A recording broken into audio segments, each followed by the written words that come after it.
Iya. Wah, suaranya kenceng banget. Bisa dipelanin dikit. Tadi lagi nostalgia di tahun 80-an ya. Jadi, waktu saya ikut teater kayak gini tahun 80-an, teman-teman. Dan saya usianya masih 20 tahun. Orang bilang baru saja bertobat. Coba di sini yang umur 20 ada nggak? Saya lihat banyak yang cilik-cilik. Ya, angkat tangan dong. 20 nih, saya 20. Atau 20 ke bawah. 20 ke bawah mana? Ada nggak? Ya, Gabriel ya, yang paling kecil ya. Coba. Ini 20 ke bawah ya semuanya. Kita kasih tepuk tangan dong buat yang usia muda. Ya. Ya, jadi satu hari saya percaya teman-teman yang usia remaja-remaja ini akan dipakai Tuhan besar dan dahsyat. Amin. Ya. Jadi hari ini kalau saya ada di tengah teman-teman, benar-benar asik, enjoy dan menikmati sekali suasana kega, ya, suasana loncatnya, suasana serunya. Walaupun saya udah belum bisa loncat seperti Kak Ihok tadi loh, loncatnya hebat ke kiri ke kanan, ya. Nah, hari ini saya percaya teman-teman datang ke tempat ini 2 malam, 3 hari ada sesuatu yang Tuhan mau nyatakan. Amin. Bukan biasa-biasa. Ya, baik lewat firman, lewat game, lewat kebenaran, lewat apapun. Tapi ada sesuatu yang Tuhan mau taruh di hati kita masing-masing semua. Amin. Nah, hari ini saya dan suami akan share tentang hati hamba. Ya kan? Nah, kita tahu teman-teman yang namanya hamba itu udah dibeli sama majikannya. Oke? Dibeli dan dibayar lunas. Bukan nyicil loh 12 bulan gitu, nggak bisa. Majikan nggak bisa nyicil, kecuali kita beli televisi bisa nyicil 12 bulan, ya kan? Beli kipas angin bisa nyicil. Nah, tapi hati hamba ini ketika dia dibeli sama tuannya, lunas, jegrek, dibayar 100%. Nah, hari ini kita percaya teman-teman yang ada di sini adalah orang-orang yang punya hati hamba. Ya, anak-anak Allah yang berhati hamba. Amin. Kita anak Allah dan berhati hamba. Amin. Ya, jadi ada sesuatu yang besar yang Tuhan mau taruh dalam kehidupan setiap kita. Nah, coba kita lihat berikutnya adalah identitas anak Allah, ya, dengan sikap hati hamba di Matius 20 ayat 26 sampai 27. Coba sama-sama kita baca yuk, 23. Tidaklah demikian di antara kamu. Barang siapa ingin menjadi besar di antara kamu, hendaklah ia menjadi pelayanmu. Dan barang siapa ingin menjadi terkemuka di antara kamu, hendaklah ia menjadi hambamu. Ya, teman-teman, ayat ini singkat doang, baca mungkin beberapa menit selesai. Tapi dalam perenungan yang dalam perenungan terus kepada Tuhan, bahwa ini luar biasa sekali. Kalau misalnya teman-teman lihat gambar di ujung sana, ya kan, bagaimana Yesus yang begitu, yang dikatakan dia anak Allah, anak raja, dia bisa lakukan sesuatu yang paling hina, yaitu dia mencuci kaki murid-muridnya. Tapi kita tahu bahwa ini satu peristiwa yang dinamakan hati hamba itu harus ada di dalam setiap kita. Apapun keadaan kita, siapapun kita sesungguhnya. Dan itu terus Allah berproses, dan terus itu Allah menyatakan sesuatu. Saya masih ingat teman-teman, ketika awal saya bertobat itu di Mangga Besar Pate, Gang Anjing namanya, rumahnya Kak Sofyan, ya. Nah, saya masih ingat tuh, waktu itu memang waktu saya pertama kali bertobat kan latar belakang saya berantakan ya teman-teman, kalau udah tahu ceritanya. Nah, jadi waktu saya dijamah Tuhan lewat firman Tuhan, tapi saya cuma biasa-biasa aja. Tapi saya masih ingat itu ada namanya Kak Willy yang nemenin saya terus. Ya, jadi kalau pas sudah selesai khotbah, saya didoain, ya mengampuni Tingkung. Tuh, nama perjanjian nama saya Tingkung. Ya, mengampuni didoain, deketin.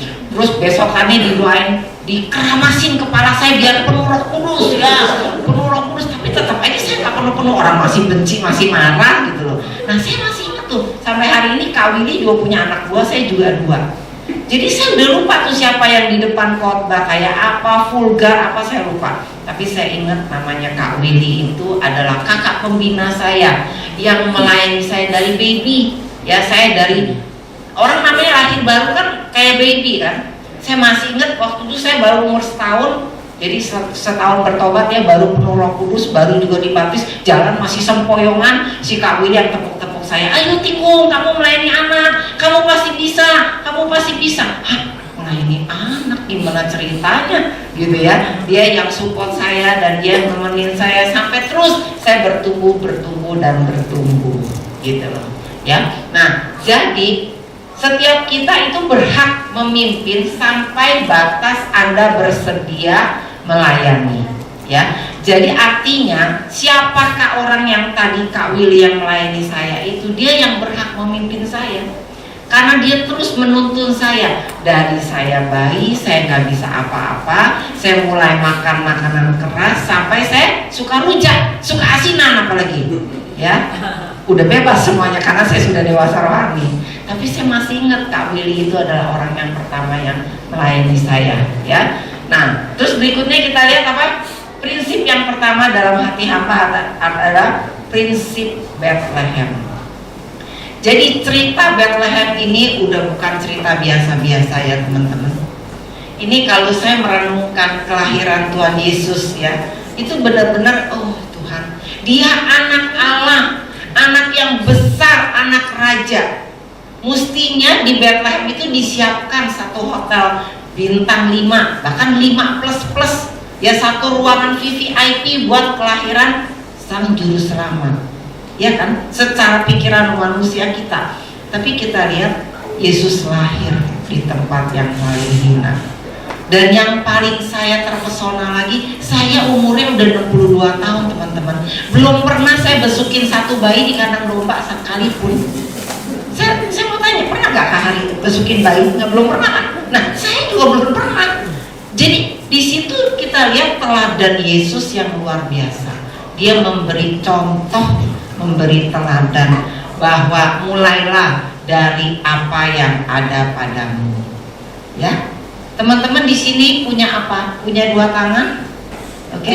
Punya 2 kaki, punya mulut untuk bisa cerita, ya kan? Terlebih punya hati untuk melayani. Mungkin yang adik-adik umur 20, aduh saya masih malu Kak, ya saya bingung ceritanya mau mulai dari mana ya.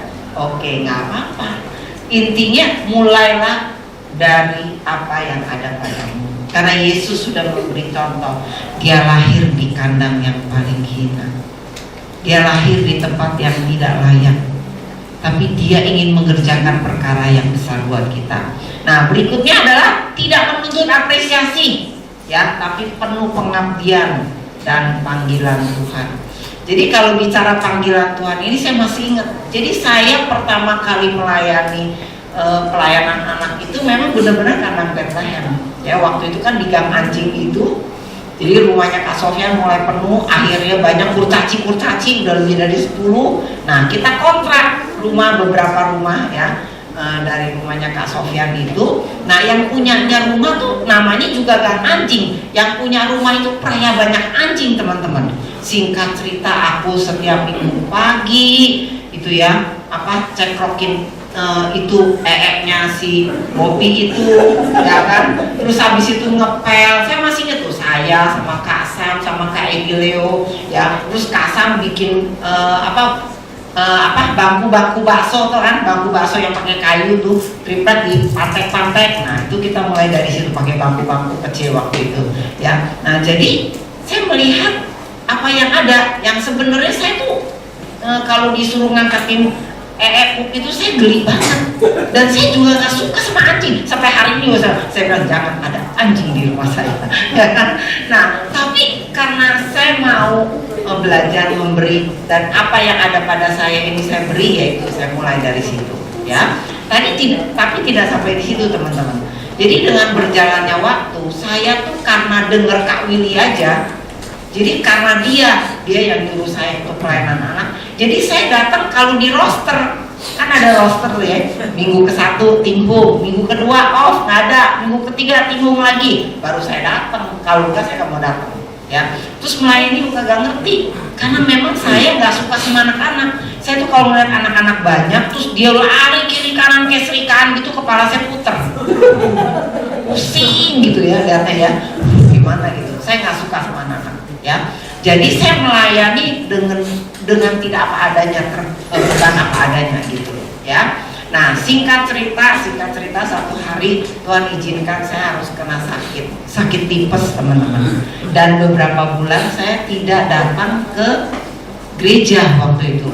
Nah, jadi saya harus di rumah ya, dan tenang-tenang. Nah, pas saya datang ke gereja saya kaget. Nah, waktu itu kan sempat memang kalau rumahnya Kak Sofia itu panjang, lebih panjang dari ini ya, mungkin 20 meter lebih ya. Jadi waktu itu saya sudah sehat, saya buka pintu, saya mau masuk gereja, tiba-tiba teman-teman itu adik-adik yang cilik-cilik lari rame-rame nubrukin saya dan pelukin saya. Dia bilang, aduh kakak kemana aja? Udah berapa bulan? Kakak sakit apa? Udah sehat belum kak? Makan obat apa? Wih, itu pertanyaan bertubi-tubi dari adik-adik yang kecil-kecil gitu kan. Itu drama sih, mungkin cuma berapa menit, tapi langsung disitulah saya jatuh hati buat pelayanan. Saya nangis teman-teman dengan pelukan mereka yang polos-polos dan lucu-lucu gitu kan ya. Pertanyaan-pertanyaan yang sederhana begitu bikin saya hancur hati. Wah, saya nangis bobay, saya lanjutkan di toilet waktu itu. Saya bilang, waduh Tuhan. Dari situ teman-teman saya langsung jatuh cinta sama pelayanan anak. Benar-benar kejatuhan cinta sama pelayanan anak ya. Jadi saya pikir, oh rupanya Tuhan mau pakai saya di tengah saya nggak bisa, nggak mampu, cerita aja masih gemeteran. Saya masih ingat ceritanya kan pegang kertas, namanya juga zaman dulu diajarinnya nggak jelas ya. Jadi sambil kita pegang kertas, adik-adik ngomongnya apa, kertasnya apa, nggak jelas tuh semua. Tapi semuanya melongo-melongo, ngacai-ngacai dengerin saya. Padahal ngerti atau enggak juga nggak tahu tuh. Sayangnya juga gimana. Itu namanya kita kan sederhana. Kalau sekarang masih ada Kak Hari, Kak Wati yang ceritain tentang ada training pembinaan anak. Dulu nggak pakai training, pakai jorok jurusnya. Jorok jalan. Nggak ada gitu ya. Nah, jadi intinya saya mulai dari prinsip Bethlehem ini saya melayani pelayanan anak. Dan saya dulu setelah berikutnya saya mulai jatuh cinta pelayanan anak, akhirnya Tuhan izinkan saya merintis di pelayanan anak di Kebon Kosong. Nah, teman saya yang paling lama adalah Kak Wati dan Kak Eni. Nah, hari ini ada lupa saya, ada lagi kakak-kakak yang lain yang ada Kak Sarah ya, Kak Sarah juga melayani. Wow, jadi dari 82 ya Wat kita ya. 8 berapa? Oh, kamu 84 ya kan. Nah, dari 84 kita pelayanan di Kebon Kosong ya. Jadi saya kalau ingat sejarahnya saya bilang, waduh ini pahlawan saya, Kak Wati sama Kak Emil luar biasa, jempolnya mesti dikasih 4, 2 tangan 2 kaki. Ya, oke. Nah, berikutnya yang kedua adalah extra mile. Ya, extra mile itu artinya apa? Melayani bukanlah beban, tetapi satu kehormatan. Ya kan? Kita melayani ini benar-benar kehormatan dari Tuhan. Siapa sih saya gitu kalau ingat. Tapi ini benar-benar satu kemurahan Tuhan terjadi dalam kehidupan kita. Matius 5 ayat 41 berkata apa? Siapapun yang memaksa engkau berjalan sejauh 1 mil, berjalanlah bersama dia sejauh 2 mil. Ya, jadi ceritanya gini, ayat ini di Matius ini teman-teman. Tentara Romawi itu sadis-sadis, kejem-kejem ya. Dia kan yang namanya tentara tuh bawa ranselnya gede-gede. Jadi bukan ransel yang kecil, bukan backpacker, itu ranselnya gede-gede gitu kan, dan berat gitu. Jadi si tentara tinggal gampang, dia kalau masuk kota dia lihat ada orang Israel, pemuda-pemuda Israel atau siapapun langsung di sini tangkap dan dibilang, tolong bawain saya punya barang gitu. Untuk berapa? 1 mil ya kan, bawain saya 1 mil. Nah itu udah aturannya begitu. Jadi setiap tentara-tentara itu kalau dia keberatan, dia tinggal comot aja siapa yang di jalan, yang penting laki-laki bawain barang dia sampai 1 mil. Ya 1 mil itu kurang lebih 1,6 kilo ya kan, kurang lebih sekitar, lumayan itu berat-berat gitu ya. Nah terus udah gitu juga tentara ini jahat, diomel-omelin, cepetan lu jalannya Ya, jangan sempoyongan, berat kan, namanya orang berat, sempoyongan nggak boleh. Cepetan jalan nih lo, sungguh-sungguh, bawain, gue mau buru-buru nih, gitu. Ya, nah pas udah sampai di 1 mil, tentara ini konsisten akan diganti, dia akan cari pemuda yang lainnya untuk bawain barangnya. Tapi sang pemuda ini yang udah poin 1 mil ini, dia bilang katanya, jangan, biarin saya aja yang bawain kamu sampai 2 mil. Tentara ini bingung loh, oh kamu mau ya bawain 2 mil. Nah, waktu dalam perjalanan menuju mil yang kedua itu, nah si pemuda ini langsung cerita. Mungkin ditanya sama tentara ini, kok kamu mau sih bawain aku sampai 2 mil? Iya, kan saya baru belajar, katanya kasihilah musuhmu dan berdoalah buat mereka, katanya gitu. Wah, kasihlah musuh. Mati dia sambil lirik-lirik, kan gue musuh, kok musuh kasihin gitu ya. Wah, dari situ akhirnya singkat cerita sang pemuda itu layani si tentara Romawi. Pas selesai 2 mil, ya tentara Romawi itu bisa terima Yesus gara-gara dia mau berkorban untuk yang 1 mil ya. Firman Tuhan berkata apa? Aku berkata kepadamu, kasihilah musuhmu dan berdoalah bagi mereka yang menganiaya kamu. Amin. Ya, setiap kita pasti akan berproses, teman-teman. Kita akan mengalami hal-hal yang seperti ini, ya. Semua itu adalah proses untuk kita bertumbuh, bertambah, untuk kita melakukan perkara-perkara yang lebih besar dan lebih besar lagi. Nah, jadi saya masih ingat kalau extra mile buat saya apa, teman-teman? Saya ngerasain karena keluarga saya ini keluarga Buddhis. Jadi dulu ketika saya mulai bertobat, saya tuh sering dimaki-maki sama papa. Ya karena papa saya Buddhis banget ya, tapi Buddhisnya ya Buddhis kagak ngerti ya, cuma ya gitulah kurang lebih. Jadi saya dimarah-marahin, dia bilang katanya, awas yang di gereja, apalagi kalau hari Minggu saya kan dari matahari terbit sampai matahari terbenam baru pulang. Dia bilang, lu tuh di gereja, orang di gereja cuma pada 1 jam, lu lama banget sampai 8 jam ngapain aja sih lu, gitu ya. Pokoknya dia marah-marah, satu hari dia mau usir saya, dia pack-packin barang saya, dia mau lempar pakaian saya keluar rumah ya. Jadi saya ngalamin tuh hal yang kayak begitu. Saya masih ingat waktu saya awal-awal bertobat ya. Nah tapi ketika saya begitu, saya kembali ingat Kak Willy, kakak yang pertama kali itu tadi yang melayani saya. Nah jadi ingat loh teman-teman, kalau melayani di anak-anak ini mungkin kita jarang terima apresiasi ya kan, misalnya diucapin, selamat ya Kak Evan, tadi ceritanya seru, asik dan menyenangkan. Ada gak Kak Evan yang pernah gitu? Gak ada. Kalau Kak Budistiawan lumayan ada tuh karena melayani ibadah umum. Kalau ibadah anak gak ada, karena mereka semua polos-polos, sederhana, ya kan, lugu-lugu gitu loh, ya kan. Tapi ingat loh, apa yang kita ekstra beri buat Tuhan itu berkatnya melimpah, ya kan. Nah saya masih ingat, saya masih ingat tadi cerita waktu di mobil sama suami saya sangat terharu waktu kita nikah 94 itu. Jadi dari anak-anak kita ngasih aku angpau, tau gak uangnya apa? 100 perak yang masih merah tuh, yang zaman dulu 100 perak, 500, 1000. Aku pas buka sampai kaget loh aku, wih terharu dari anak-anak sekolah minggu. Aduh rasanya luar biasa, kayak dapat emas banyak banget gitu waktu itu. Saya gak lihat nilainya, tapi saya melihat hati mereka. Dengan uang jajan yang kecil mereka mau kasih buat kakak pembinanya gitu loh ya. Nah jadi saya melihat pelayanan anak ini luar biasa sekali ya. Dan saya belajar dari saya bertobat, saya mulai dari pelayanan anak sampai saya menikah ya, atas perintah suami bilang jangan pelayanan anak lagi atau pelayanan remaja lagi, ikut aku katanya. Oke deh ya kan. Nah, saya udah menikah kan, saya mesti ngikut. Jadi baru melayani keluarga, baru melayani hamba-hamba Tuhan, itu semua terjadi setelah menikah. Nah sebelumnya saya sangat menikmati sekali. Jadi saya sangat dukung teman-teman di sini, jangan pernah lelah, jangan pernah nyerah untuk pelayanan anak. Karena kalau teman-teman semua di sini senang-senang pelayanan anak, makin lama makin awet muda, kerutannya hilang. Karena ketawa terus, happy terus, enjoy terus, ya kan? Pasti kita akan menikmati kasih karunia Tuhan, ya. Oke, silakan saya. Oke, tepuk tangan buat Kak Hana. Memang pelayanan anak ini bagi kita kalau hamba-hamba Tuhan selalu bicara ya. Hampir rata-rata hamba Tuhan hebat mantan guru sekolah minggu semua.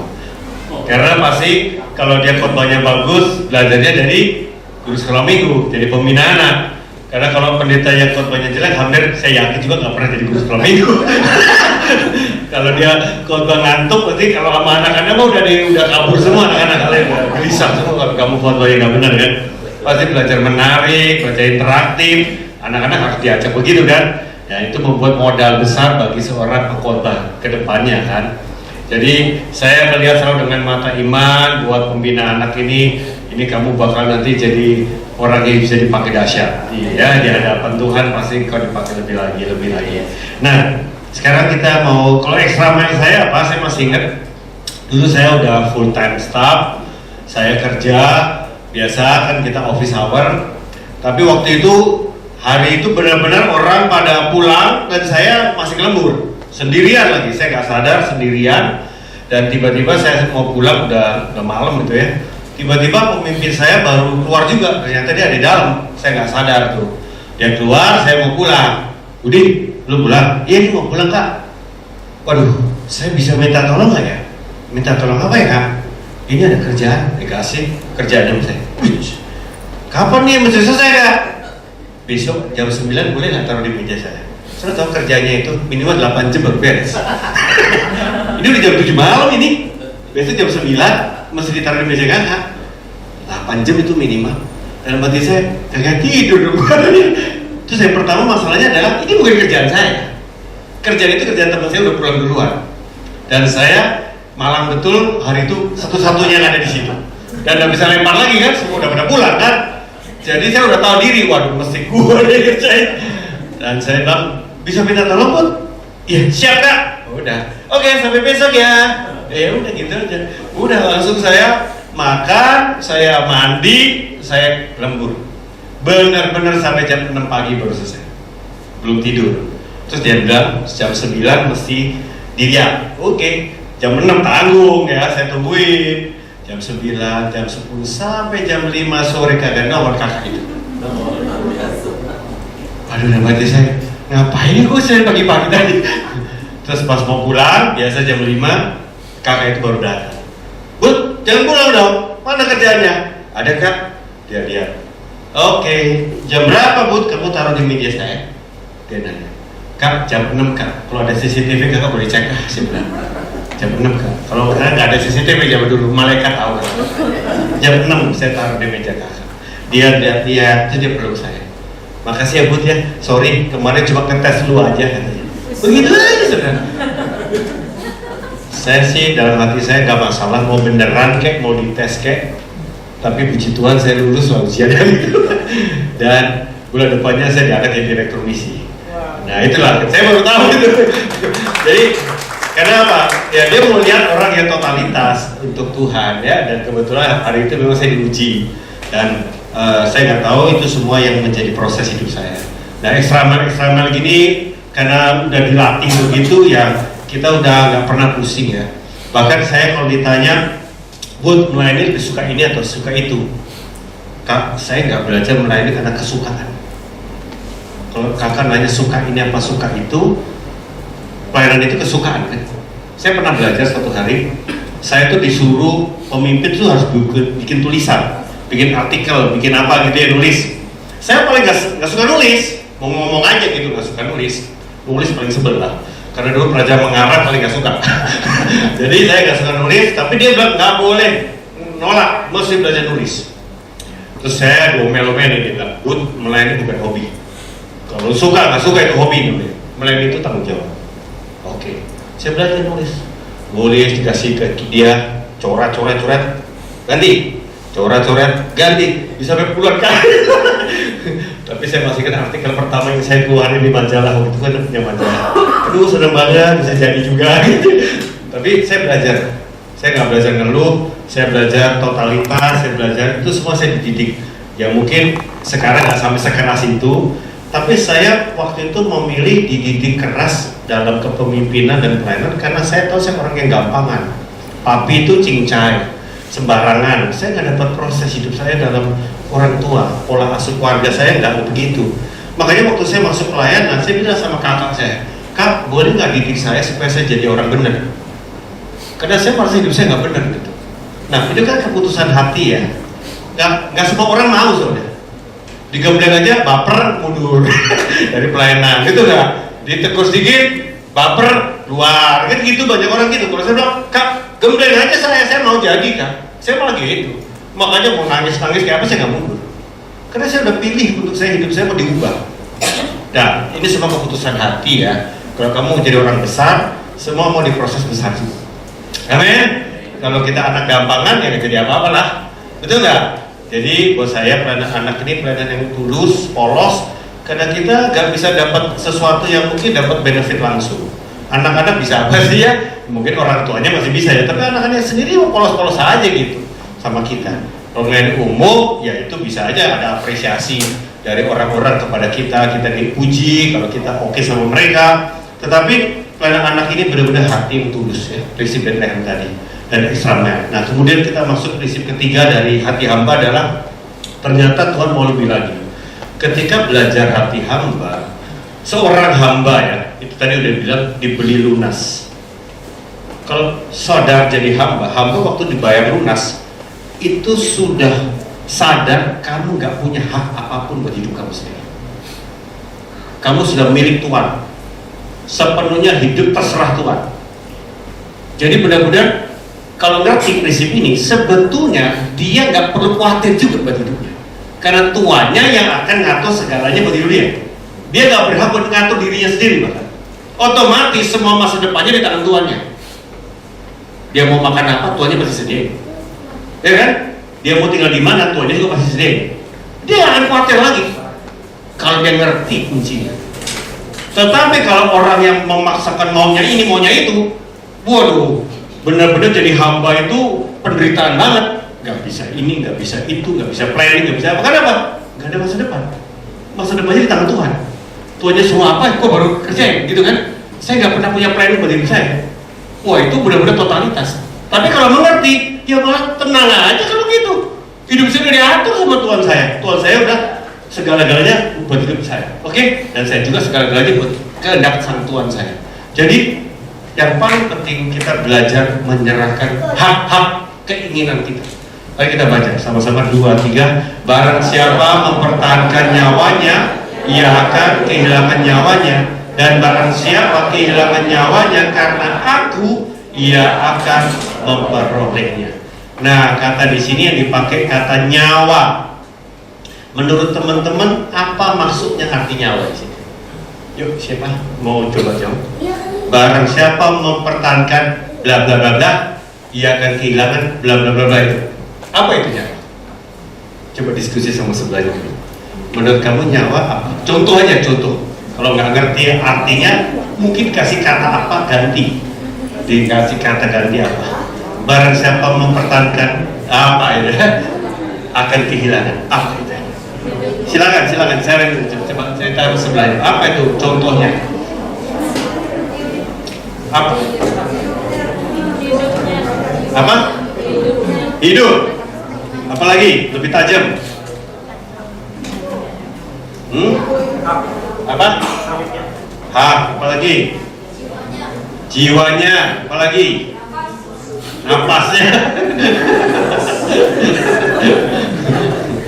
Kalau boleh dikasih kata-kata, nyawa adalah sesuatu yang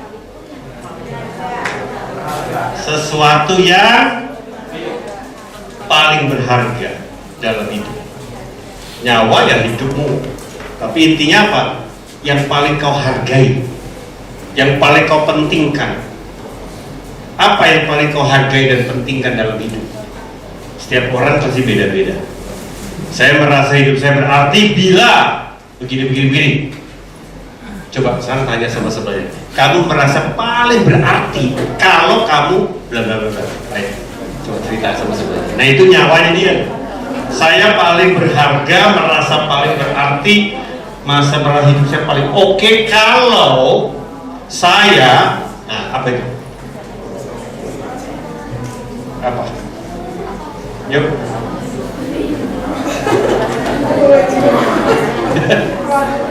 Gak apa-apa, ini apa adanya ya, gak usah takut salah, be honest aja, jujur aja. Kalau saya begini Kak, Ini saya berarti paling ngerti. Ada orang berkata, kalau saya dapat kerjaan bagus Kak, saya paling oke Kak. Soalnya saat ini saya pengangguran jaya, gitu ya, belum kerja. Jadi saya pengen kerja Kak, kerja yang jelas ya Kak, bukan kerja yang nggak jelas. Kerja yang jelas, gaji bagus, fasilitas bagus. Waduh, mantep, oke banget saya, pede Kak. Sekarang nggak pede Kak, malu, minder. Oke, ada yang begitu. Ada yang bilang apa? Kalau saya nikah Kak, sekarang saya jomblo sampai gimana? Berapa lama lagi nih jomblo terus sih Kak? Saya mau merit Kak, dapat suami yang bagus, suami yang cinta sama saya, itu baru mantap saya. Sekarang hidup saya gak ada yang kurang Kak. Tapi kalau saya nikah itu baru oke. Apa? Tiap orang beda. Yuk, apa? Ya, udah ngobrol sama sebelahnya? Hah? Apa nyawanya? Nah ini penting saudara. Hah? Ayo, gimana Luli? Nyawanya apa Luli? Kesehatan. Kalau sehat ya. Oke. Jadi kalau sakit itu paling takut ya. Yang penting sehat. Oke. Ya tiap orang beda. Tapi Tuhan berkata apa? Kalau kamu cari nyawa, kamu akan kehilangan nyawa. Wow. Berarti apa? Berarti yang kamu pandang paling penting itu bukan apa yang Tuhan pentingkan juga. Apa? Loh, memang nikah nggak boleh kan? Memang dapat kerjaan bagus nggak boleh kan? Salahnya di mana? Yuk, boleh angkat tangan. Saya punya harta, saya punya keluarga, saya punya kerjaan, saya punya kesehatan. Emang nggak boleh? Barang siapa yang mempertahankan itu, yang dia inginkan itu, malah kehilangan. Kenapa? Salahnya di mana? Harus dapat nih, kalau nggak dapat masih nggak toek. What's wrong? Hah? Karena itu bisa jadi berhala. Jadi salahnya di mana? Sekali lagi, harusnya apapun itu buat siapa? Nah, nikah buat siapa? Kerja buat siapa? Kaya buat siapa? Ya toh? Itu semua buat siapa? Kalau ini buat Tuhan, malah kehilangan pun malah dapat. Gitu, ya kan? Tapi kalau ini buat dirimu karena kamu takut sakit, kamu takut miskin, kamu takut gak dihargai orang, malah kejadian semua. Takut miskin malah miskin betulan. Ya kan? Takut nikah, pengen nikah gak mau sampai gak nikah, malah gak nikah. Bisa, apa aja bisa terjadi karena kehilangan nyawa. Tapi kalau kamu rela kehilangan semua karena Tuhan, artinya semuanya rela demi Tuhan, aku mau siap, malah kamu akan mendapatkan yang Tuhan berkati dan Tuhan rancangkan. Jadi ini prinsip hidup saudara. Makanya tanpa sadar semua kita kadang-kadang masih ada terbersit nyawa kita sendiri yang kita mau simpan buat kita. Dan Tuhan akan berurusan sama kita sampai kapan? Dan kita nggak akan menang-menang kalau kita nggak mau serahkan. Ya, nah sekarang prinsip dalam hidup ternyata setelah jadi hamba mengerti dalam hidupnya, dia nggak pernah jadi pemilik karena dia sudah dibayar lunas, dibeli sama sang pemiliknya itu Tuhan. Makanya di dalam prinsip ini dikatakan apa? Kasih perumpamaan Yesus. Kita baca yuk. Sebab hal kerajaan surga sama seperti seorang yang mau bepergian ke luar negeri, yang memanggil hamba-hambanya dan mempercayakan hartanya kepada mereka. Jadi ada seorang majikan, seorang tuan ya, pergi ke luar negeri dan panggil hamba-hambanya. Jadi ini orang sudah dibayar, dibeli lunas sama si tuan ya. Dipanggil semua hamba-hambanya dan apa? Dia percayakan hartanya kepada mereka. Harta, talenta, perubahan-perubahannya banyak. Jadi tuannya punya segalanya, panggil hamba-hamba yang gak punya apa-apa ini, disuruh ngelola. Saya kasih sekian, saya kasih sekian, saya kasih sekian. Saya pergi ya, tolong kerjakan, nanti saya pulang, saya lihat lagi. Jadi apa itu yang saya udah kasih sama kamu? Saya mau tanya, waktu kamu dapat bagian dari sang tuan itu, ini punya siapa? Entah uang atau talenta atau itu punya siapa? Punya Tuhan ya, bukan punya saya. Saya cuma suruh ngelola aja, bukan punya saya. Nah ini penting nih, ya. Nah jadi cuma dipercayakan untuk dikelola. Nanti dia lihat lagi jadi apa. Oke, Kita tahu perumpamaan itu ya. Nah, dalam satu case Yesus berkata apa? Yesus sendiri tidak mempercayakan dirinya kepada mereka. Mereka ini ahli Taurat, ya, sebab ia mengenal mereka semua. Ternyata di dalam kerajaan Allah ada prinsip yang namanya kepercayaan. Kenapa? Karena negara kerajaan, kita nggak pernah hidup di negara kerajaan ya. Negara kita negara republik. Kalau teman-teman hidup di negara kerajaan, contoh apa? Kerajaan sekarang kecil-kecil. Negara kerajaan Bhutan itu ada tuh di dekat Nepal. Kerajaan-kerajaan murni gitu, semua tanah di negara itu nggak bisa sertifikat hak milik, karena semua milik raja. Jadi warga negaranya itu dikasih hak pakai. Kamu boleh pakai nomor rumah nomor berapa, tanah nomor berapa, semua dapat jatah tuh warga negaranya. Makanya kalau jadi warga negaranya dia, gak usah khawatir, pasti dapat bagian. Berapa besar? Tergantung raja. Suka-suka raja. Kalau raja percaya sama kamu, dikasih ke dia, ya dia percaya. Yang nggak dipercaya, ya kasih kecilan gitu. Nggak bisa diprotes. Karena raja punya hak otoritas. Tapi masih dapat. Namanya warganya dia dapat tanah. Suruh apa? Suruh kelola. Bukan cuma dikasih harta ya, dikasih tanah, dikasih kerjaan juga. Raja butuh ngelola ini, ngelola itu, dikasih, lu bisa apa? Kerjain. Jadi semua hidupnya si warga negara nggak usah khawatir, dijamin sama raja, asal bertanggung jawab. Kalau dia setia, raja bisa berkati double. Waduh, kamu hebat nih. Udah, ayo saya kasih sebelah sana tuh belum ada yang ngelola, lu dapat lagi, dapat tanah, dapat villa, dapat apa kira-kira ya? Raja kasih lebih. Itulah prinsip kerajaan di dunia yang Tuhan lakukan di kerajaan surga. Kamu di bumi ini nggak punya apa-apa, kamu bukan pemilik tapi kamu pengelola. Cuma kamu harus tahu kalau dipercaya ya setialah. Kadang Tuhan mencari orang kepercayaannya. Ingat, kita jangan cukup puas hanya percaya Tuhan, jadilah orang kepercayaan Tuhan. Amin. Nah, kasih tahu sebenarnya, jangan cukup percaya doang, jadilah orang kepercayaan. Nah, saya percaya dalam semua proses hidup teman-teman di pelayanan itu sama prinsipnya. Mulai dari awal belajar pelayanan Gega, membina anak, dapat kepercayaan, tadi kelas apa, kelas baby, kelas balita, kelas kecil ya, semua dapat kepercayaan. Lama-lama diminta sama korlasnya, coba ini, coba ngajar, coba ini, dapat kepercayaan lebih lagi, betul nggak? Setiap kepercayaan sungguh-sungguh disiapin atau asal-asalan itu tergantung masing-masing. Kita nggak bisa paksa. Kita udah ajarin nilai, kita udah training, tapi kembali kepada yang bersangkutan ya, mau sungguh-sungguh apa enggak, kita nggak bisa paksa orang. Sikap dia menghargai kepercayaan itu menentukan, betul nggak? Ketika udah sungguh-sungguh doain, dia sungguh-sungguh ini semua kerjain, pasti orang juga yang dilayani beda. Coba kamu dapat jiwa, suruh ngebina itu jiwa dari Ibu Willy pembina Kahana dengan kepolosan ya, Ibu Willy-nya juga lebih duluan bertobat aja, tapi ngebina yang barusan bertobat, ngebina diperhatiin. Kalau penuh kasih yang dibina juga ngerasa.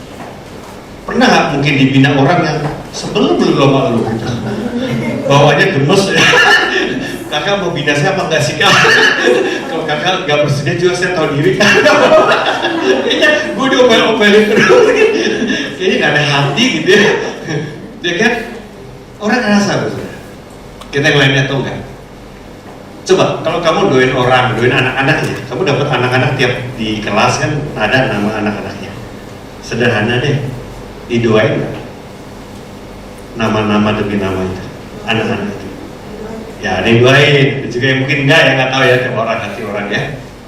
Tapi kamu kalau didoain, kerasa nggak tuh anak? Belum tentu ya, tapi saya yakin di rohnya kerasa. Kalau kamu doain orang dengan sungguh-sungguh, ngomong pun ada urapan. Itu dalam roh, aku udah tangkap kamu. Aku doain kamu dan aku juga ngerti Tuhan mau apa sama kamu. Gitu, ada kuasa itu. Nah itu kan bagian kita dipercaya seperti itu. Kalau enggak ya orang juga bisa ya begitu aja, garing aja gitu. Kita cuma tugas, kembali roster gitu. Hati-hati loh saudara. Pelayanan karena roster beda sama pelayanan karena panggilan. Kalau roster ya pas roster baru subuh-subuh, ya kan? Ada asar tuh, pas roster langsung setelan, senyum. Hari ini hari senyum nasional, gua roster hari ini soalnya. Gua asar ya, jadi asar senyum aja sepanjang hari. Temannya tahu dia orang sebetulnya nggak suka senyum, tapi hari ini karena jadi roster, jadi asar senyum terus. Minggu depan dites sama temannya, mojok, diam, cembetut. Lu nggak senyum hari ini? Kan bukan roster gua. Ketahuan aslinya baru nggak senyum. Lu berdrama aja waktu jadi asar lu. Ya, mulainya kan dari hati, bukan seperti itu kan? Kalau kamu dipanggil kapanpun, kamu perlu sukacita karena kan ada Yesus. Bukan karena aku dijangkau baru aku senyum. No, kalau jadi WL apa? Nyembah Tuhan sungguh-sungguh, maklum di panggung soalnya. Masuk YouTube. Mesti senyum dong, mesti sungguh-sungguh dong. Gue lihat kamera ke gua dong nih ya, sungguh-sungguh ya. Minggu depan bukan jadi singer, bukan jadi asar. Bukannya nyembah main handphone ya terus. Nyembah, bukan jadwal gua bro. Saya nggak usah belanja, saya tahu yang dimaksud Pak Budi siapa. Jadi sekali lagi, sebatas mental roster, kamu nggak akan ngerti arti pelayanan. Nggak nangkap nanti. Melayani bukan karena tugas jadwal manusia. Melayani urusan kamu dengan Tuhan. Amin. Benar, hatimu dengan Tuhan. Makanya kalau di pelayanan sampai kecewa sama orang, itu ujian terpenting. Kamu melayani buat siapa? Pas kecewa sama orang, satu hari ada orang mau mundur, dia dari pelayanan. Kak, saya mau mundur kak. Nah, Bu, pokoknya saya lagi kepahitan, kesel, saya mau mundur. Bu, dulu waktu melayani yang ngajak siapa Bu? Tuhan. Nah kalau mau mundur kenapa izin sama saya? Kan ibu melayani karena diajak Tuhan kan, dapat hati Tuhan kan, tuh dapat dari Tuhan kan, iya. Terus mundurnya kenapa izin sama saya? Izin sama Tuhan juga. Oh gitu ya Pak? Iya. Ibu doa dulu seminggu. Kalau sama Tuhan izinkan nggak apa-apa Bu. Tapi kalau Tuhan nggak izinkan kasih tahu saya juga Bu. Tolong Bu. Tuhan yang manggil, mau mundur tanya Tuhan boleh apa kan? Oke? Udah seminggu ibu itu doa. Minggu depan ketemu saya nangis-nangis. Kenapa Bu? Nangis-nangis. Saya sudah doa Pak. Saya sudah nanya. Jawabannya apa? Nggak boleh. Iyalah, ingat kita hamba, kita nggak berhak memutuskan. Kalau kamu udah dibeli sama majikan zaman dulu itu, mana bisa, bos? Hari ini gua mau berhenti jadi budak lu. Lu udah punya gua, nggak bisa berhenti lagi. Berhentinya tuh kalau mati baru berhenti, betul nggak?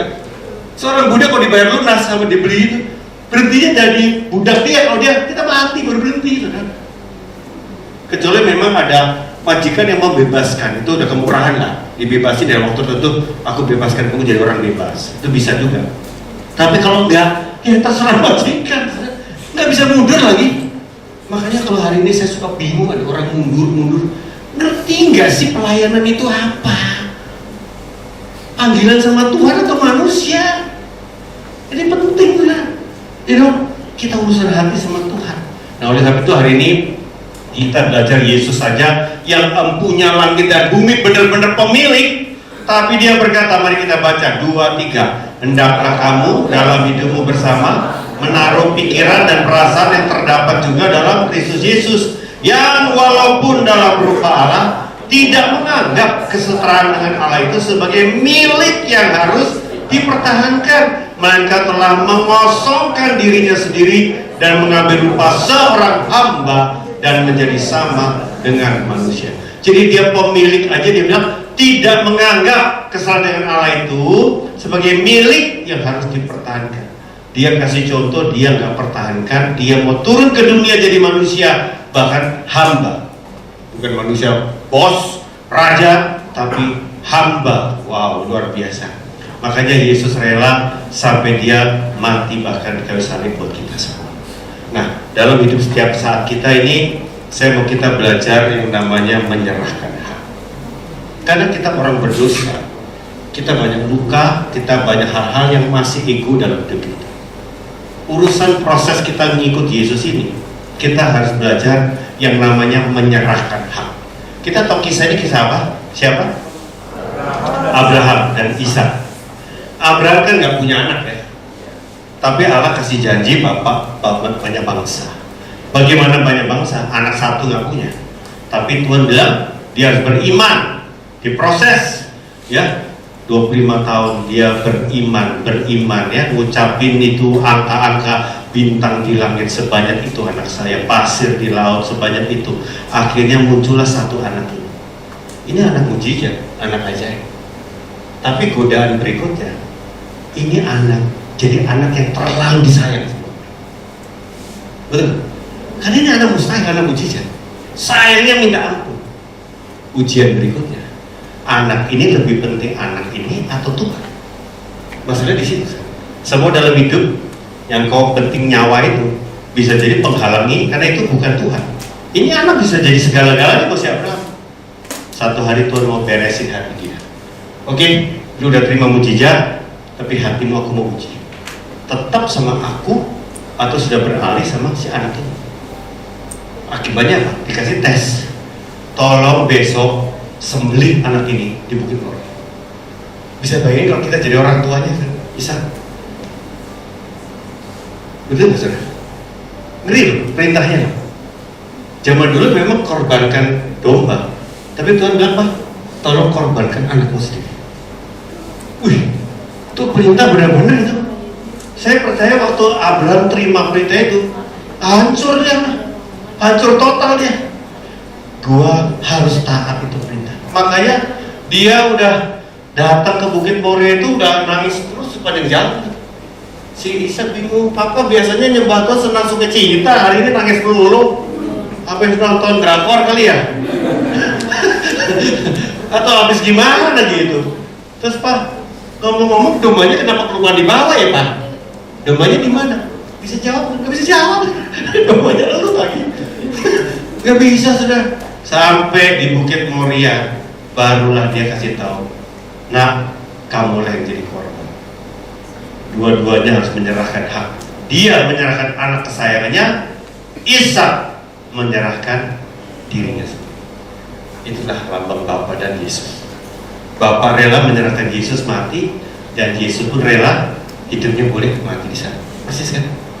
Tapi apa artinya buat kita? Hak apa yang kita sering pertahankan? Pertama, hak untuk memilih kita. Ingat, kita bukan pemilik, tapi semua kita tanpa sadar mengejar kepemilikan. Betul nggak? Siapa yang pernah kehilangan barang yang dia paling senang? Hilang barangnya, atau berharga lah. Siapa pernah kehilangan barang? Entah kecopetan, entah ketinggalan, entah apalah, hilang. Siapa juga katakan? Oke, Chris, hilang apa Chris? Sentong gitu. Repot ngurus ya. Siapa lagi? Ya, tadi siapa? Hah? Shani apa Shani? Handphone. Sering tuh ya. Siapa lagi di sini tadi? Siapa tadi? Kehilangan barang? Apa? Kevin? Kartu ATM. Ya, repot ngurusnya ya. Tapi nggak sempat, pokoknya nggak sempat dimainin ya. Nggak sempat ya. Oke, kehilangan barang. Ya kalau apalagi barangnya mahal ya, ada kerugian. Kehilangan uang, entah ketipu atau apa, siapa yang pernah kehilangan uang? Entah teledor, entah ketipu, entah apalah, apa, hilang entah. Ketipu, gede nggak? Lumayan. Gaji sebulan lah, nggak baca nganggur lah sebulan. Lumayan ya, gaji sebulan ya. Ada yang ketipunya lebih dari itu. Kalau gaji sebulan doang sih mungkin masih oke ya. Gaji setahun gimana? Udah capek-capek ngumpulin, betul kan? Gaji setahun berarti kan ngumpulnya bukan setahun dong. Kan ada makan buat apa? Buat hidup kan? Setahun-tahun ngumpulin sampai dapat gaji setahun tabungan. Ludes. Kehilangan barang. Rasanya gimana? Kerelaan kita nggak dapat pemilik atas barang itu. Saya mau tanya lagi lebih dalam. Pernah nggak kehilangan orang yang dicintai? putus cinta lah, meninggal dunia. Siapa yang pernah kehilangan orang yang dicintai, Tuhan panggil pulang ke rumah Bapak? Dalam gitu, kehilangannya dalam kan. Siapa? Dan lain ya. Iya, Mama. Ya. Dalam ya. Ya, orang yang dicintai. Amin. Kalau orang tua pasti ya. Siapa yang kehilangan, maaf ya, saya nggak tahu sih ya, pasangan hidupnya, suaminya. Oh iya, oke. Dalam nih, ada lebih dalam nih ya. Kalau orang tua kan gimana ya? Di sini ada beberapa kehilangan suami, kehilangan istri. Ada nggak, maaf saya nggak tahu, ada yang kehilangan anak meninggal? Ada? Oh nggak ada ya? Ada? Nggak ada ya? Anak bisa aja keguguran, bisa kan? Atau anak udah lahir lebih berat lagi deh, ya meninggal. Apalagi anak udah makin gede, meninggal lebih berat lagi. Kenapa? Lebih dalam cintanya kan? Kalau masih di perut, keguguran, oke lah, tapi belum lihat kan? Tapi kalau udah lahir, meninggal lebih dalam kan? Itu udah besar lagi, hilang. Ada jemaat kita kan, ada yang anaknya 2 meninggal, punya anak cuma 2, udah gede-gede lagi, 20-an tahun, terus belasan tahun, meninggal lagi. Ada jemaat kita, dalam banget itu saudara. Saya udah gak punya anak, udah besar-besar begitu loh. Kan udah bisa masa depannya keluarga ini, ya di dia lah anak kita ya. Dipanggil dua-duanya, wih dalam banget itu. Misteri kehidupan ya. Tapi kalau kita kehilangan, pelajarannya cuma satu, dia bukan milik saya. Itu Tuhan yang punya, saya gak bisa mempertahankan. Semuanya bukan punya saya. Saya diizinkan bisa samanya dia berapa tahun ke sini. Nah, pendalaman itu aja. Selama kamu selalu sedih karena kehilangan, kamu harus hayati prinsipnya. Nah, kita termasuk pelayanan. Bisakah pelayanan ini juga jadi berhala kita? Bisa nggak? Saya terlalu memiliki pelayanan ini. Saya udah tahunan melayani di sini. Saya udah jatuh cinta, tapi sudah kelewatan. Akhirnya apa? Saya memiliki. Apa ciri-ciri orang sudah masuk ke tingkat itu? Ketika saya bukan jadi pengelola di pelayanan aja deh, tapi sudah kejeblok jadi pemilik. Apa ciri-ciri? Ini tajam nih, supaya kita belajar ya di pelayanan. Ayo, batasnya, tandanya kamu sudah bukan jadi pengelola pelayanan, tapi pemilik pelayanan. Apa? Apa? Otoriter. Oke. Apalagi? Banyak contohnya. Apalagi? Ayo. Oke, kalau malu-malu diskusi sama sebelahnya supaya semua bisa kebuka pikirannya. Gak apa-apa, belajar. Karena semua kita bisa dicoba. Sombong, ya bagus. Apa cirinya sombong ya? Sombong karena orang bingung. Aku yang terhebat. Aku terhebat. Artinya apa? Kalau ada yang kritik kamu, nggak mau, ya? Kamu ini hidup punya saya. Ini gara-gara saya. Kalau nggak ada saya, nggak bisa sebagus ini. Itu sudah jadi pemilik. Kalau saya nggak ada, pasti lain lah kelasnya. Gitu. Udah mulai gitu tuh, betul kan? Kalau nggak ada saya, udahlah, harus saya nomor 1 saya di situ. Nah itu sudah pemilik tuh. Terus kalau ada yang kritik, lu nggak tahu, yang capek siapa kan gua. Lu ngomong doang lo, nggak bisa dikritik punya. Sudah pemilik itu, sudah sensitif sudah. Kenapa? Karena sudah kepemilikan. Ya, mungkin termasuk apa? Ketika orang yang dia bina ternyata melawan dia, wah itu ujian. Saya mati-matian lo bela-belain dia, saya mati-matian korban buat dia. Dia malah ngebalik jelekin saya di belakang. Wah luka tuh. Kenapa? Saya udah cap, coba dijidat uritnya mungkin udah nama dia. Tanda tangan. Kamu punya saya. Pas dilawan dia sakit. Termasuk setiap orang tua ketika anaknya berontak. Sakit. Kalau anakmu ngelawan kamu, malah bisa ngomong kasar. Mama model apa? Aku gak suka mami kayak gitu. Wah, udah ngelawan kata lebih kasar dari itu. Kita maminya yang udah mati-matian, ya dong, bisa hurt, bisa luka dong. Nah, tapi itu berarti kita sudah jadi pemilik anak kita, betul? Betul kebablasan. Diuji apa? Ketika diberontak. kita luka. Nanti apa? Kita nggak serahin betul-betul dengan anugerah Tuhan kita di dia. Wah, ini kamu anak saya nggak mau tahu. Oh, udah. Itu jadi pemilik lagi.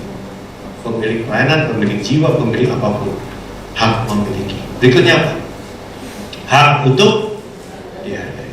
Nah, saya berharga karena Bapak menerima saya sebagai anaknya, bukan karena penerimaan dan penghargaan orang lain.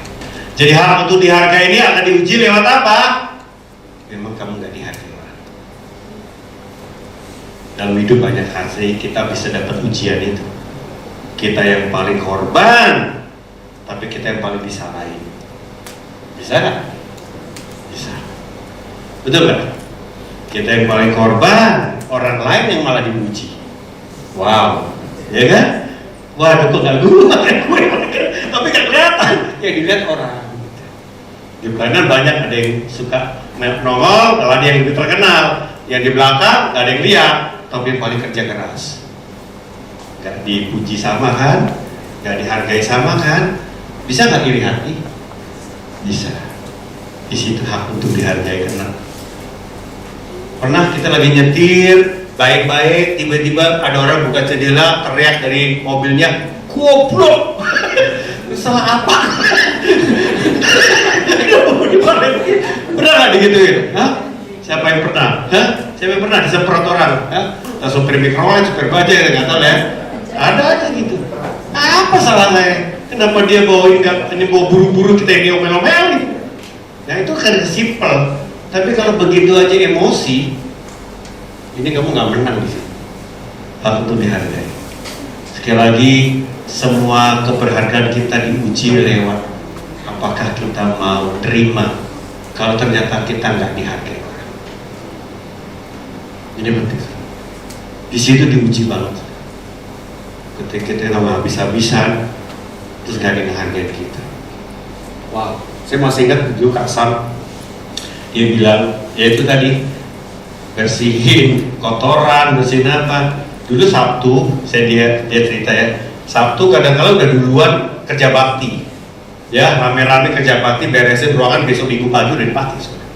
Nggak ada staf yang gaji, nggak ada, semua volunteer. Jadi bagi tugas ya, tim A hari ini, tim B hari ini. Nah, satu hari timnya Kasam sama teman-temannya tugas, teman-temannya ada ya, sorry bro, gua mesti gini bro, sorry izinnya tinggal dia sendirian. Timnya pada kemana tuh? Dia sendirian datang, gak ada temennya. Biasa rame-rame, dia hanya sendirian. Ya udah, siapa lagi ya, kita kerja sendiri kata dia. Kerja sendiri. Nah waktu itu kan di atas rumahnya Kak Sofyan, kan? Kak Sofyan kan memang punya rumah itu kan. Ini timnya Kak Sofyan kerja. Nah Kak Sofyan waktu itu lagi nyetel TV, kenceng lagi. Ketawa ke TV, dia keringetan sendirian di bawah. Dia kan keringetan sendirian, capek sendirian. Di atas orang-orang di keluarga di atas tuh cengengnya ketawa ke TV. Kegoda nggak? Kegoda lah. Yang di atas turun kayak bantu-bantu. Nah ini dia. Bahaya dong. Itu kata-kata pikiran bahaya. Karena kita udah mulai nuntut orang kan. Waktu kita diuji gitu, kok di atas dateng kek, minimal lu nggak bantu tepok-tepok, lu rajin ya, lu dahsyat luar biasa, gue udah senang deh gituin. Tapi ketika kamu ada permintaan itu sama Tuhan, pas kamu nggak dapet, kena kamu. Betul nggak?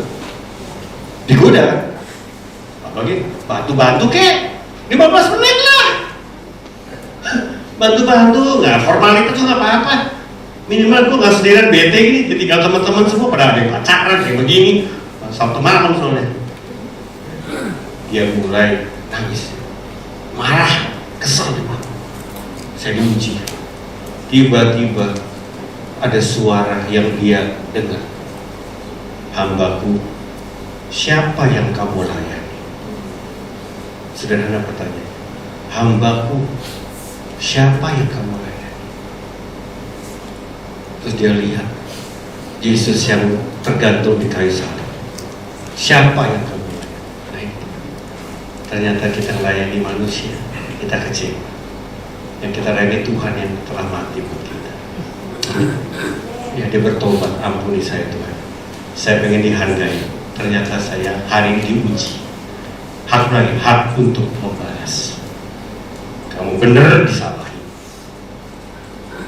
Saya punya pengalaman hak untuk membalasnya. Satu hari saya mau merit sama Kak Hana itu, diutus rencana ditempatin di satu kota, saya nggak usah sebut namanya. Kota itu ada kerjasama gereja sama kita, dan dia butuh pengerja. Ternyata Kak Sam pengen kita bantu dia dulu gitu kira-kira. Lalu saya suruh duluan datang persiapan gitu ya. Saya tanya, Kak, itu kota apa disebut? Ya ampun, nama kotanya itu butuh naik bus 15 jam, nggak ada pesawat, dan saya harus tiap minggu ke sono. Berarti 15 jam, balik 15 jam kan. Oh my god, tiap minggu Kak, tiap minggu. Gerejanya hancur, berantakan, lu tolongin ya Bud. Ya udah deh, siap. Kerja bakti ya. Capeknya minta ampun, bantuin udah 3 bulan, udah mulai lumayan. Saya lapor dong Kak, 3 bulan puji Tuhan, saya lihat udah ada kemajuan Kak. Kakak lihatlah, nengok tempat itu ada kurang apa lagi, saya mesti ngapain lagi Kak. Saya bilang, tugasnya udah saya kerjain baik. Saya panggil Kak Sam, datang berdua tuh. Datang, ketemu sama pendeta yang saya bantu, satu meja makan. Teman-teman, apa yang terjadi? Di meja makan itu pendeta yang saya bantu 3 bulan, tiap minggu ketemu sama dia nih, gebrak meja, coba Pak, dia nyebut sama Kak Sam, orang yang Bapak utus kurang ajar itu orang. Nah, orangnya ada di sini. Di situ ada saya ini. Kaget saya. Ini baru 3 bulan ini, tapi gue ketemu kakaknya, ketemu bapak. Saya udah bantuin mati-matian nih, udah maju, udah balik-balik tuh jemaat yang udah kabur. Saya busuk-busukin, udah balik, udah bagus. Saya mau laporan, apa selesai apa enggak tugas saya kan gitu. Tiba-tiba bilang, Bapak ini orang saya dulu kurang ajar. Saya bingung. Dia bikin gereja setelah pecah. Dia begini. Semua fitnah. Saya bingung dia ngomong apa, karena nggak kejadian kan. Saya di situ tiap minggu datang. Saya bingung ini lagi dongeng apa ini Bapak ya. Sekitar 15 menitan dia cerita panjang lebar yang saya nggak tahu jumlahnya, nggak ada ceritanya saya bikin.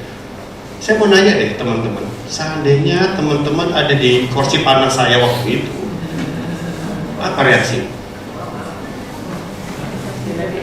Udah kerja bakti, capek banget, 3 bulan mati-matian tolongin dia.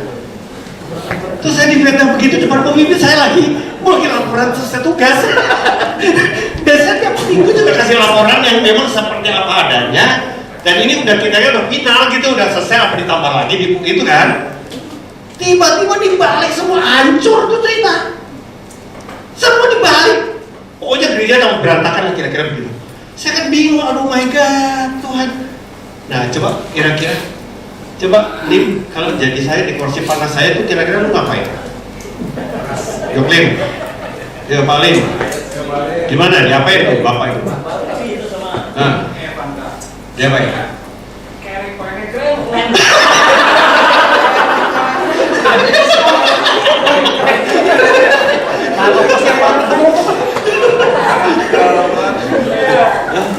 Kalau Robi apa Rob? Diapain? Kalau kamu apa kira? Biar honest saja nggak apa-apa. Balikin meja aja lah Pak. Kalau pakai keren saya nggak kuat sewanya. Lagi sadis-sadis ya, dikeret, dibalikin meja. Aduh. Ya, kalau Steffi gitu wanita nih ya, kalau ibu lah gimana? Berdoa kayak gitu. Tapi gimana? Gak ada juga. Pas kalau nggak di situ sendirian, coba ngapain deh? Ya dong, gak ada suami. Gimana tuh? Udah.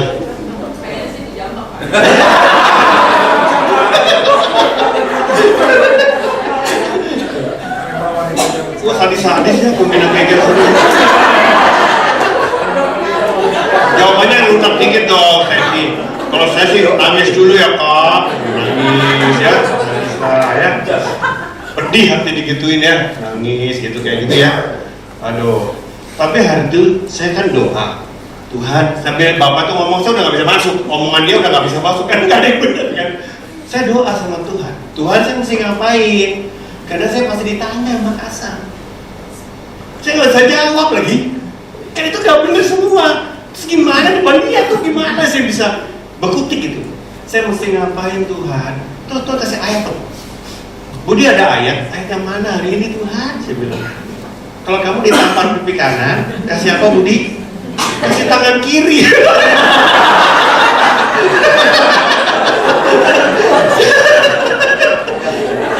Kalau saya mau jab, mau hook, saya hajar tuh orang itu. Saya ditampar kan, Tuhan. Masa saya mesti tak kasih pipi satunya lagi? Tuh bilang itu kan ayatnya, kata Tuhan. Belum sempat saya balas, bapaknya udah selesai ngomong. Udah ayatnya begitu tuh kan. Saya lihat bapaknya melotot, Kasam melotot, aduh habis gue. Gue terdakwa deh, gue habis deh. Iya kan, saya siapa yang bilang saya coba? Kayaknya gak ada saksi lagi gitu, bertiga doang. Waduh, saya coba bilang gitu, Pak, kalau saya 3 bulan tolongin bapak kecewa saya minta maaf. Langsung dia berdiri, makanya jadi hamba Tuhan, bener goblok. Aduh, udah minta maaf nih. Waduh, bener-bener abis saya. Udah gitu, dia mulai, hari ini putus semua sama abang.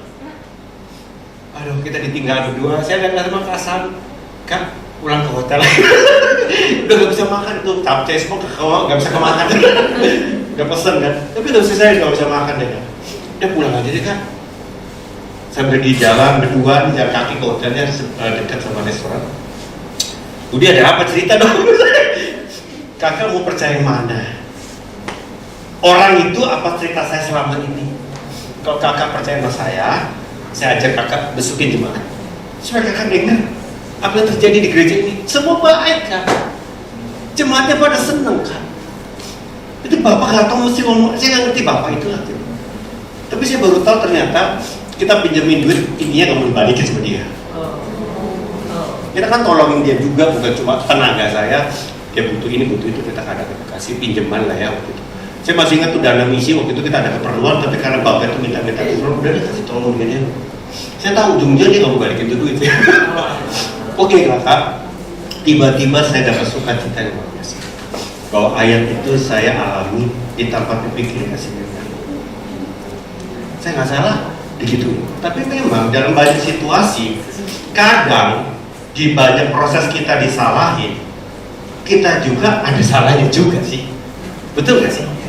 Hampir jarang ada kasus apapun kita 100% benar, itu orang lain 100% salah. Dalam kasus kemarin itu, yang waktu itu, saya memang gak salah apa-apa. Tapi bapak itu punya niat jahat, dan saya rela. Kita gak perlu nuntut, kita nggak apa-apa, dan Tuhan balikan memang dana yang kita udah dikasih ditilep sama dia itu setelahnya ya dibalikin Tuhan.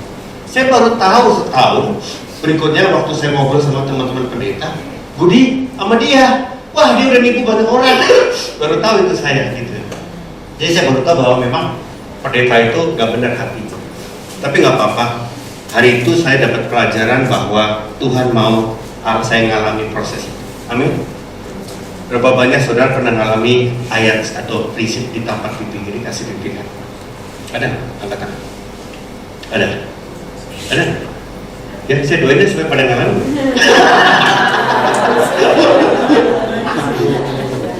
Gak apa-apa, teman-teman. Itu ego mesti habis. Mati lah kita. Gak bisa berontak di posisi itu. Nah, tapi dalam banyak proses, saya belajar ya.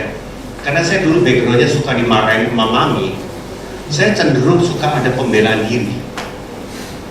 Kenapa? Gak terima gitu. Gue bener disalahin dulu.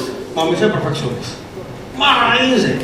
Makanya teman-teman yang ada background yang punya orang tua keras, otoriter, tanpa sadar teman-teman suka gak bisa terima kalau disalahin dan cenderung membela diri. Nah, kadang-kadang teman-teman banyak luka. Kenapa? Disalahin orang, kerjanya pasti orang ada dikirim iblis nyalain kita. Ya, entah bener-bener salah atau fitnah ya. Tapi ada aja selalu digesek, digosok sama orang-orang begitu. Makanya hak untuk membahas selain sama Tuhan. Kalau nggak kita akan nggak benar-benar. Yang terakhir, kita akan belajar prinsip yang terakhir setelah kita serahin hak. yang disebut berani terlihat rapi. Wah, ini penting sekali. Apa maksudnya? Bahasa Inggrisnya bagus banget, vulnerable. Berani terlihat rapi. Dunia ngajarin kamu mesti tampil perform, tampil bagus, excellent, oke? Tapi Tuhan Yesus ajarin kamu berani apa adanya. Bahkan ketika kamu gak ada apa-apanya, kamu gak malu. Itu dia. Bahkan ketika kamu jatuh gagal pun, kamu gak malu. Jadilah dirimu sendiri. Aku gak pernah nolak kamu, nak. Engkau tetap anakku walaupun kamu gagal, walaupun kamu hancur. Nah, ini rasa aman sejati, berani terlihat rapi. Mari kita baca ayat terakhir ini 2-3. Tetapi harta yang berharga ini, yaitu terang dan kuasa yang sekarang bercahaya di dalam diri kami, seolah-olah tersimpan di dalam wadah yang rapuh, yaitu tubuh kami yang lemah. Semua orang dapat melihat bahwa kuasa yang penuh kemuliaan di dalam kami pasti berasal dari Allah dan bukan milik kami sendiri. Jadi kalau ada kemuliaan Tuhan yang kelihatan, itu bukan dari kami, bukan milik kami. Itu murni hanya kemuliaan Allah dalam diri kami. Makanya Tuhan ibaratkan kita wadah yang rapuh. Teman-teman lihat bejana keramik ini. Kalau kamu punya apa ya tempat lah ya, piring kayak baskom kayak apa kan, kemudian pecah, kamu apa? Piring pecah, buang lah, mau nggak bisa pakai lagi, piring pecah, betul kan? Tapi di Jepang ada satu seni namanya kintsugi. Kintsugi ini seniman mahal sekali. Teman-teman tahu, ini dicari semua perabot keramik pecah yang dibuang itu. Di tangan seniman kintsugi dilem sama emas. Ini emas, lemnya bukan lem biasa, lem emas. Menjadi barang seni yang mahal sekali. Padahal itu barang pecah yang dibuang ke sampah. Dan prinsip kintsugi apa? Semakin pecahnya hancur, semakin mahal karena emasnya perlu banyak. Kecil-kecil kan? Artinya hidupmu hancur menurut dunia, tapi bisa Tuhan ubah menjadi bejana yang mulia. Kita kan? Makanya kalau kamu ngerti begini, jangan pernah minder tentang hidupmu yang gak ada apa-apanya. Ya, melayani Tuhan tulus, gak dihargai orang gak apa-apa, tapi aku dan Tuhan yang penting. Kayak gitu-gitu nilai-nilainya, betul? Bahkan kalau kamu nangani anak-anak yang keluarganya hancur, banyak mungkin pembina kayak nyerah. Aduh, anak kayak gini, orang tuanya nyerah, apalagi gua. Ya kan? Aduh, kenapa orang tua nyerah, gue yang mesti ngurusin gitu. Tapi ketika ada orang bilang aku rela buat belain, orang tuanya nggak bela, ya siapa yang mau belanya, siapa yang mau layani ini anak? Wow, itu ngerti prinsip kintsugi.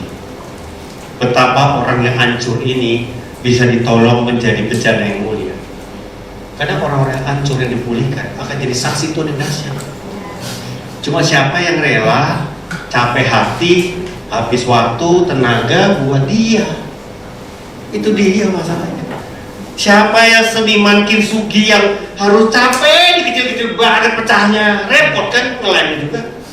Betul kan? Repot lagi. Nah, itulah seniman yang menghargai barang ini akan menjadi bejana yang mahal sekali. Nah, hari ini saudara, kalau kita main dengan hati hamba, tidak ada satupun curi kemuliaan Tuhan. Gak ada kepentingan diri sendiri. Tuhan percaya apa sama saya, itu kehormatan buat saya. Dan saya melakukan yang terbaik. Kalau itu Tuhan kasih itu orang jiwa buat saya mau ambil, saya mau sungguh-sungguh belain di hadapan Tuhan. Baru Tuhan berkata, kau hambaku yang baik dan setia. Amin. Mari kita bangkit berdiri, kita datang kepada Tuhan. Terima kasih ya Tuhan Yesus.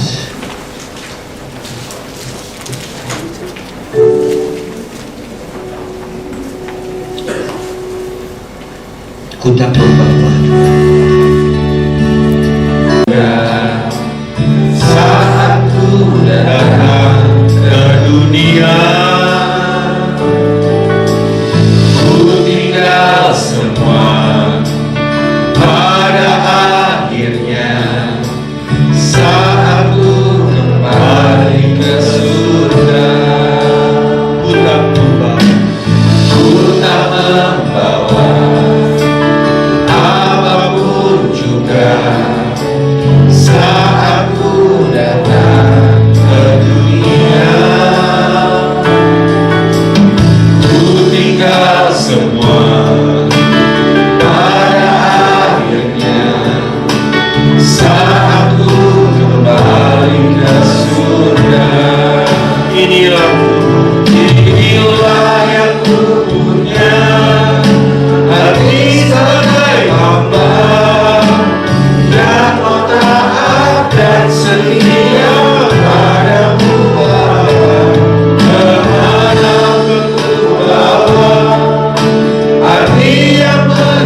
Tuhan mau berbicara kepadamu sore. Mungkin kau di pelayanan, kau sempat jenuh, kau sempat merasa, Tuhan saya capek Tuhan. Banyak hal yang terjadi dalam hidup saya membuat saya nggak fokus lagi. Saya sedang demotivasi, saya sedang down, saya sedang bingung, saya sedang mempertanyakan lagi, apakah saya harus melayani Tuhan lebih lagi ataukah saya mau break dulu. Saya sedang lelah, saya sedang Tuhan kering Tuhan. Jangan malu saudara. Kalau engkau ada di posisi yang seperti itu, Tuhan mau berbicara kepadamu. Taruh tangan di dadamu. Ini saya. Pulihkan saya. Jamah. Kita buka hati pada Tuhan.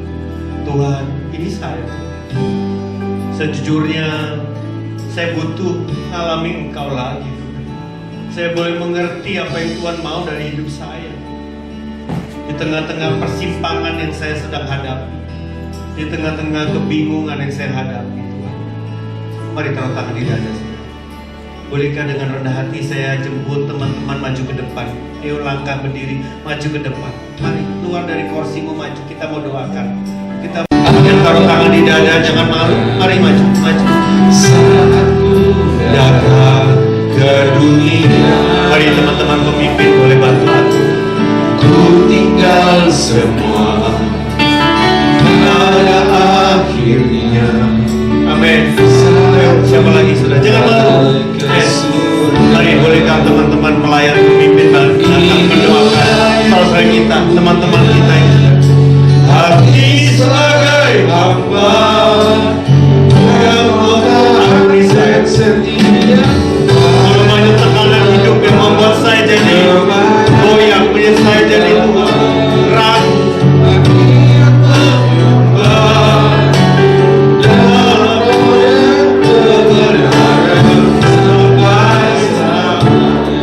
Di waktumu Tuhan, yang ku punya, hati sebagai hamba yang mudah dan setia padamu Bapa. Yes Lord, dalam manasika dalam manasika, Tuhan teguhkan aku, pulihkan aku kembali.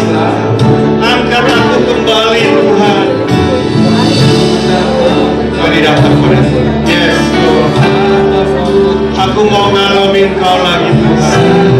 Ingat masa-masa awal Kau dipanggil Tuhan, di mana Kau dijamah di laut Tuhan. Itu yang Tuhan mau lakukan lebih-lebih lagi dalam hidup. Oh Tuhan, aku sungguh habis-habisan mengasihi Tuhan, mencintai Tuhan. Yes.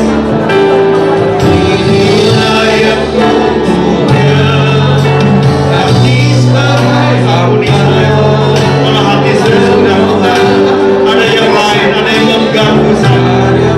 Bersihkan, murnikan hatiku kembali.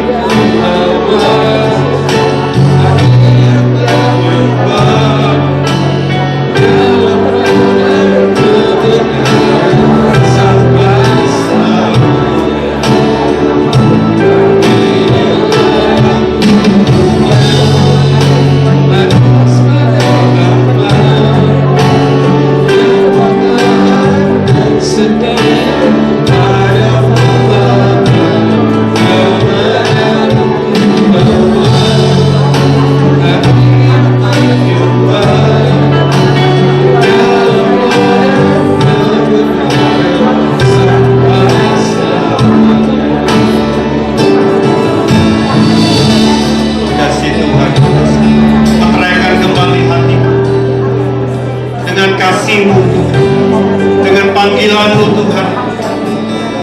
Yes Lord, meteraikan kembali Tuhan. Oh, aku mau melekat pada Kau, mengenal-Mu lebih lagi, lebih dalam lagi dengan-Mu Tuhan. Yes Lord, terima kasih. Dalam manasika dalam. Yes Lord, Tuhan, ini hidupku Tuhan, apa adanya aku Tuhan. Kau terima aku apa adanya.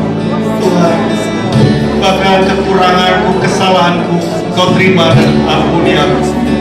Makasih Tuhan, Kau melayakan aku kembali boleh mengasihi melayani Kau. Makasih Bapa, makasih Tuhan. Aku mau Tuhan bangkit kembali, mengambil keputusan, mengambil komitmen di hadapan-Mu. Aku hamba-Mu Tuhan. Aku tidak berhak memutuskan semauku. Terserah Engkau ya Tuhan. Aku milik-Mu. Engkaulah yang mempunyai hidupku Tuhan. Sampai seterusnya Tuhan, Engkau yang berkuasa atas aku, berdaulat atas hidupku. Aku tidak boleh semena-mena buat kehidupanku. Aku mau menghormati Engkau, mengasihi Engkau, menghargai Engkau. Makasih Bapa, makasih Tuhan, makasih Tuhan. Bangkitkan kembali kasih itu, hati itu dalam hidupku ya Bapa. Makasih ya Bapa. Makasih Bapa. Kau bukakan Tuhan buat setiap kami semua rancangan-Mu yang indah buat kami. Makasih ya Bapa, makasih ya Tuhan. Yes Lord, makasih Tuhan. Kami serahkan Tuhan semua pembina-pembina anak di tempat ini. Karena kami semua orang spesial, anak-Mu yang spesial ya Bapa. Makasih ya Bapa, makasih Tuhan. Di dalam nama Yesus Kristus, mari kita yang percaya katakan, amin.